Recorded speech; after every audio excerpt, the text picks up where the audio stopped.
একটি সমাজের মধ্যে একটি মসজিদকে কেন্দ্র করে, মনে করেন একটা মসজিদ, এই মসজিদটা কমপক্ষে মনে করেন 50 ঘর মানুষের মসজিদ ধরে নেন, 50 ঘর মুসলমানদের মসজিদ এটা।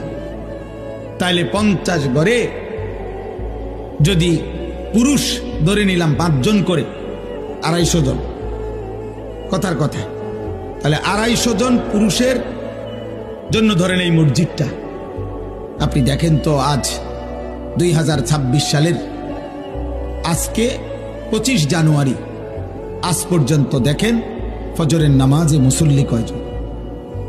বুঝেন নাই আমার কথাটা? সুখ আসবে কোত্থেকে?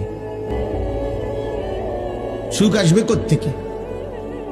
সীমাবদ্ধ উপার্জন যার হাতে, সে সুখ দিবে কোত্থেকে? যিনি আপনার রাষ্ট্র চালাবে উনারও তো টাকা সীমাবদ্ধ, উনি সুখ দিবে, উনারও তো প্রয়োজনের অনেক অভাব শেষ নেই।